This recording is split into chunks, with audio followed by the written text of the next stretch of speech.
नमस्ते दोस्तों, सरल बात में आपका स्वागत है। आज हमारा टॉपिक ऑफ डिस्कशन है bone health in women and osteoporosis. और इस टॉपिक पे डिस्कस करने के लिए आज हमारे साथ हमारे गेस्ट है doctor Ashish Fadnavis. Doctor Ashish joint replacement और स्पोर्ट्स इंजरीज के फील्ड में स्पेशलिस्ट हैं और एट प्रेजेंट थाने के जुपिटर हॉस्पिटल में head of the department orthopaedic में हैं। Welcome sir, welcome to our show सरल बात। सर, आज हमारा टॉपिक ऑफ डिस्कशन है bone health in women and osteoporosis. जानना चाहूंगी कि बेसिकली क्या है और क्या इसके लक्षण है। सबसे पहले तो I would like to thank you for calling me here. और ये बहुत पर्टिनेंट टॉपिक आपने लिया है, ऑस्टियोपोरोसिस। सो पहले शुरू करते हैं कि ऑस्टियोपोरोसिस होता क्या है। अगर आप उसका शब्द का अगर दो भाग करोगे, ऑस्टियो और पोरोसिस। ऑस्टियो मतलब हड्डी और पोरोसिस मतलब एनीथिंग वो पोरस या फिर पोरोटिक होती है, जिसके अंदर काफी सारे छेद होते हैं।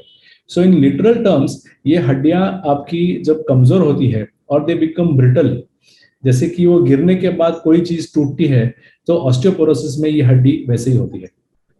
और ये एकाएक ही नहीं होती है, ये ग्रेजुअली होती है। ये काफी सालों पे धीरे धीरे धीरे होती जाती है, जिसके लक्षण अगर आप पीछे पीछे मुड़ के देखोगे तो उसके अंदर आपको समझ में आया कि ये काफी सालों से चल रहा था और अभी ये बहुत बड़ा प्रॉब्लम बन के हो गया है उस पेशेंट के लाइफ में। अगर आप ये डायग्राम देखोगे तो इसके अंदर दिखाया है कि जन्म के बाद और from the youth till old age आपकी बॉडी कैसे चेंज होती है। तो अगर आप देखोगे कि 10 से 30 साल तक आपकी हड्डियों की घनता बढ़ते जा रही है। सो वो नीले रंग की है, फिर ग्रीन की है, और वहां पे अगर वो रेड जो दिख रहा है, तो आफ्टर 30s थोड़ा सा आपका बोन डेंसिटी घटता है एंड देन मेनोपॉज आता है 50 साल के आसपास। लेकिन मेनोपॉज में क्या होता है कि मेनोपॉज के बाद जब हार्मोन्स कम होते हैं तब ये बैलेंस बिगड़ता है। तभी नई हड्डी और कैल्शियम हड्डियों में जाती नहीं है, और जो हड्डी है वो वहां से कैल्शियम निकलते जाता है और वो हड्डी कमजोर हो जाती है। मेनोपॉज के पहले जितना अपने हड्डियों पर ध्यान दिया है, जितना आपका बोन डेंसिटी आपने बढ़ाया है, उतना आपका ऑस्टियोपोरोसिस होने का चांसेस कम है। बोला ना कि मेनोपॉज के पहले आपको अपने हड्डियों को जितना पोषण दिया है, जितना एक्सरसाइज किया है, that is going to help you later on. ठीक है, तो क्या हम इस बात पे थोड़ा सा रोशनी डाल सकते हैं कि क्या खाने पीने से भी कुछ रिलेटेड है कि खाली एक्सरसाइज? ये एक अच्छा सवाल है कि डाइट का इससे कोई रिलेशन है क्या।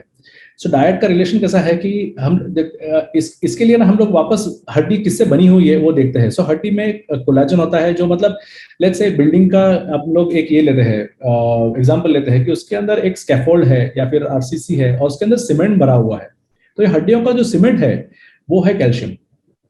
कैल्शियम कौन से खाने में अच्छा है? द बेस्ट अवेलेबल कैल्शियम अपने लिए है दूध के पदार्थ, मिल्क प्रोडक्ट्स, डेयरी, एग्स। जो नॉनवेज खाते हैं उनके लिए फिश और फिश ऑयल्स। इसमें कैल्शियम की मात्रा ज्यादा होती है। काफी सारे फूड है जिसमें कैल्शियम की मात्रा ज्यादा होती नहीं है, जिसमें प्रोटीन्स होता है। हड्डियों के लिए प्रोटीन्स और कैल्शियम ये दोनों की बहुत सख्त जरूरत है। हम क्या क्या चीज बदल सकते हैं? कुछ चीजें आपके हाथों में है, और वो आपके हाथों में क्या है कि आपका कैल्शियम इंटेक जो है वो डाइट में अच्छा होगा, विटामिन डी आपका इंटेक भी अच्छा होगा, और आपका धूप में थोड़ा देर टहलना, exposure to sunlight. If someone is a smoker, then they should quit smoking because smoking is a very big risk factor. Alcoholism, yes, it's a big problem in our country, but if someone is an alcoholic, the chance of the osteoporosis chances बहुत ज्यादा होता है। Physical activity, one thing is that your physical activity has to be there, और आपको प्रयास करना चाहिए कि जिस किसी हाल में आप फिजिकल एक्टिविटी कर सकते हो वो करते रहना है। पोस्चर आपको आपका सही रखना है, क्योंकि आप झुक के ज्यादा काम करोगे, आप बेंड होके करोगे तो आपको इंजरीज ज्यादा हो सकती है, और ये संकेत कर सकता है कि ऑस्टियोपोरोसिस धीरे धीरे बढ़ रहा है। Now the other thing is that जिनका डाइट अच्छा नहीं है, या फिर जिनमें एब्जॉर्प्शन का प्रॉब्लम होता है कि उनको क्रॉनिक इंडाइजेशन है या उनको क्रॉनिक कुछ प्रॉब्लम्स है पेट के साथ, उनमें ये एब्जॉर्प्शन अच्छा होता नहीं है। इसके लिए they begin with a low bone density. उनकी शुरुआत ही होती है लो कैल्शियम से, और जो हम काफी देख रहे हैं। विटामिन डी एक जरूरी विटामिन है जो कैल्शियम आपके पेट से एब्जॉर्ब करके हड्डियों में पहुंचाता है। लेकिन विटामिन डी का डेफिशिएंसी होगा, अगर वही कम होगा तो कैल्शियम एब्जॉर्ब कम होगा, और कैल्शियम कम एब्जॉर्ब होगा तो कैल्शियम हड्डियों में कम जाएगा। अभी होता क्या है कि अपना हमारे ब्रेन के सिग्नल्स है, या ब्रेन को कुछ आदेश देना है मसल्स को हिलाने के लिए, या फिर खून जो घोटता है, क्लॉटिंग होता है, उसके लिए इसेंशियल इंग्रेडिएंट इज कैल्शियम। तो ये कैल्शियम आएगा कहाँ से? तो शरीर एकदम एक एक गोडाउन या एक स्टोरेज की तरफ देखता है, जो स्टोर है हड्डियां। जब शरीर को जब भी कैल्शियम चाहिए वो हड्डियों में से निकलता है। होता क्या है कि आप शरीर को कैल्शियम दे नहीं रही है और हड्डियों में से कैल्शियम निकलते जा रहा है। इसके लिए इसका एंड रिजल्ट होता है कि कैल्शियम हड्डियों में से निकलते जाता है and the bones become very porotic. अगर इसको रोकना है तो कैसे रोक सकते हैं? तो अपने को हमें उस हड्डी को या उस शरीर को बताना है कि नहीं, इस हड्डी को जरूरत है कैल्शियम की, और उस जरूरत को पूरा करने के लिए एक तो डाइट में कैल्शियम अच्छा होना चाहिए, दूसरा है एक ब्रेन को सिग्नल देना चाहिए कि नहीं, ये हड्डी काम कर रही है, इस हड्डी को मजबूत होना है। और वो कैसे करेंगे? वो एक्सरसाइज से करेंगे। जब वो एक्सरसाइज होता है, जब वो हाथ का, पैर का, स्पाइन का इस्तेमाल होता है, तभी ब्रेन को समझ में आता है कि नहीं, ये हड्डी इस्तेमाल में है और इसको मजबूत बनाने की जरूरत है और इसके लिए वहां कैल्शियम पहुंचाना जरूरी है। और ये होता है मेनोपॉज के पहले। इसके लिए मेनोपॉज के पहले जितना भी कोई शारीरिक एक्टिविटी कोई औरत करती है, कोई आदमी करता है, उतना ही उनके बोन्स ज्यादा बोन मास से शुरुआत होते हैं।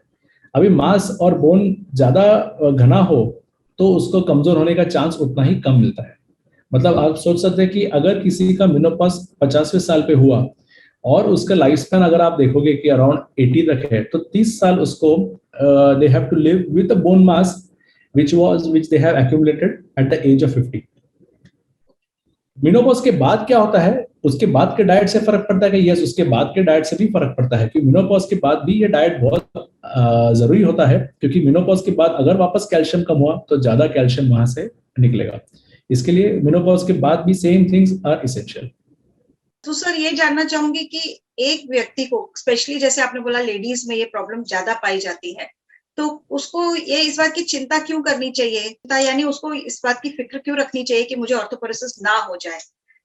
राइट, सो ये बहुत अच्छा सवाल है कि मुझे why I should be worry. तो प्रॉब्लम है कि लोग वरी नहीं करते हैं और इसी वजह से ऑस्टियोपोरोसिस को एक खराब नाम पड़ा है। It is called as a silent killer. Normally 60s में लोगों का रिफ्लेक्स अच्छा होता है, इसके लिए वो गिरने के बाद उनको रिस्ट फ्रैक्चर हो सकता है। अभी 3 कॉमन फ्रैक्चर्स है, आपको 3 चीज से बचना है। एक है रिस्ट फ्रैक्चर, मतलब हाथ का, दूसरा है स्पाइन का, और तीसरा है हिप का। प्रॉब्लम क्या है कि ये फ्रैक्चर्स जब होते हैं तब हड्डी ऑलरेडी कमजोर हो चुकी होती है, तो उसके बाद हम लोग और हड्डी कमजोर ना हो उसी के लिए ट्रीटमेंट कर सकते हैं। वापस एक आदमी को यंग नहीं बना सकते हैं। सो आपको चिंता क्यों करनी चाहिए? चिंता इसके लिए करनी चाहिए कि अगर किसी को हिप फ्रैक्चर हुआ, लेट्स से हिप फ्रैक्चर होता है 70s के बाद, 75-80 के आसपास, तभी वो पेशेंट भी थका हुआ होता है, उसको बाकी सारे प्रॉब्लम्स भी रहते हैं और उसके अंदर हिप फ्रैक्चर होता है। हिप फ्रैक्चर अगर आप देखोगे, हिप फ्रैक्चर के बाद लाइफ पे काफी सारे चेंजेस आते हैं कि हिप फ्रैक्चर के बाद वो पेशेंट वापस इंडिपेंडेंट होना बहुत मुश्किल होता है। तो ऑपरेशन सक्सेसफुल हो या ना हो, वो वॉकर का इस्तेमाल करते हैं, उनका मोबिलिटी एक लेवल नीचे नीचे नीचे जाता है and there is always also a threat to life. मतलब ये भी देखा गया है कि हिप फ्रैक्चर के बाद उनका लाइफ एक्सपेक्टेंसी काफी कम होता है, और ये इतना कम होता है कि सारे कैंसर जो है उनके मुकाबले में भी ये हिप फ्रैक्चर का लाइफ एक्सपेक्टेंसी काफी खराब है। सो इसीलिए हर एक जन को अपने आप को हिप फ्रैक्चर से और एक स्पाइन फ्रैक्चर से बचाना है। सो जब तक वो फ्रैक्चर हुआ है तब तक वो काफी लेट हो चुका है, और तब तक किसी को दर्द होता नहीं है, किसी को कोई, there are no signs and symptoms of osteoporosis. इसके लिए लोग उसको सॉर्ट ऑफ ध्यान दे देंगे उसकी तरफ, और इसके लिए मेरे ख्याल में उनको चिंता रखनी चाहिए, मतलब वरीड नहीं होना चाहिए, लेकिन back of the mind they have to be aware कि you have to have a healthy lifestyle and you have to invest in your bones. Now what I said about healthy lifestyle, अभी healthy lifestyle में क्या है? अभी smoking, alcoholism, steroid use, काफी लोगों को arthritis होता है और वो स्टीरॉयड का इस्तेमाल करते हैं।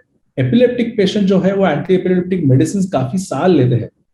लोगों को एसिडिटी होती है, इसके लिए एसिडिटी की दवाई वो काफी साल लेते हैं। सो ये 4-5 चीज जो है वो कॉमन कल्प्रिट्स है, और ये जो पेशेंट्स को होता है उनको ऑस्टियोपोरोसिस होने के चांसेस ज्यादा है।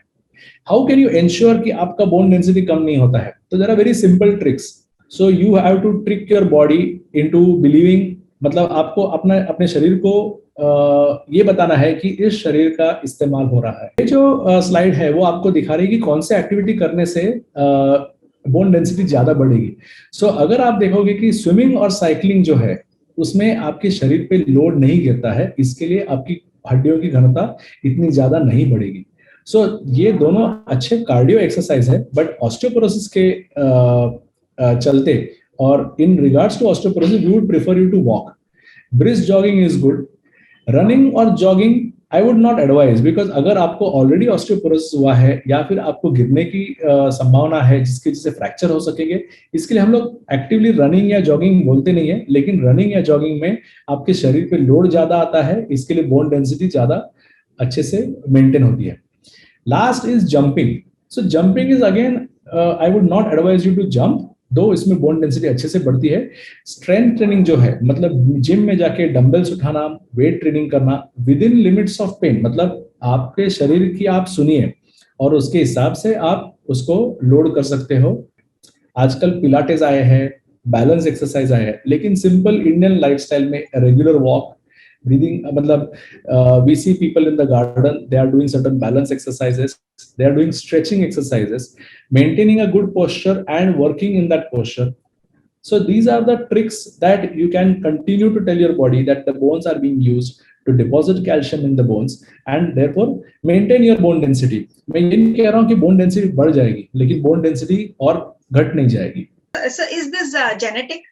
ऐसा देखा नहीं गया कि जेनेटिक डिटरमाइन करता है, लेकिन हमने देखा कि ये फैमिलीज में चलता है, मतलब जिसकी माँ को या नानी को या दादी को हुआ है ऑस्टियोपोरोसिस और ऑस्टियोपोरोसिस के चलते उनको हिप फ्रैक्चर हुआ है या स्पाइन में फ्रैक्चर हुआ है, उनको उनकी लाइफ में भी हो सकता है।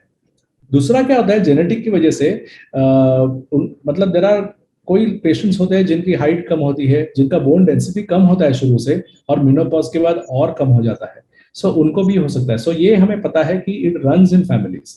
सो आखिरी में as a take home message मैं आपको कहना चाहता हूं कि इंपॉर्टेंट चीज क्या है कि आपका डाइट एक अच्छा होना चाहिए, a healthy Indian diet, milk, dairy products, vitamin D on a regular basis is the best supplement अगर आपको चाहिए होगा तो। अगर आपको लगता है कि आपको कैल्शियम इंटेक कम पड़ रहा है या फिर भी उसके अलावा भी आपको थोड़ा कैल्शियम की जरूरत महसूस हो रही है, तो डॉक्टर आपको कैल्शियम विटामिन डी के सप्लीमेंट्स देंगे और आप भी वो ले सकते हो। Regular exercises is a must. This is your only protection against osteoporosis. अगर आपको कोई रिस्क फैक्टर्स हो तो डॉक्टर को पूछ के आप स्क्रीनिंग करा सकते हो और उसके हिसाब से उसकी ट्रीटमेंट करा सकते हो। आजकल ऑस्टियोपोरोसिस के लिए काफी अच्छे ट्रीटमेंट्स, काफी सेफ ट्रीटमेंट्स आए हैं एंड विच आर प्रेडिक्टेबल। सो इसके लिए ऑस्टियोपोरोसिस जानना जरूरी है, लेकिन उसकी वजह से चिंतित होना एंड वरीड होना ये नहीं होना चाहिए। Thank you so much sir, आपने बहुत अच्छी इंफॉर्मेशन दी। फ्रेंड्स, अगर आज का टॉपिक आपको अच्छा लगा हो तो आप इसको अपने फ्रेंड्स के साथ शेयर कीजिएगा, चैनल जरूर सब्सक्राइब कीजिएगा। हम फिर मिलेंगे। बाय, थैंक यू, नमस्ते।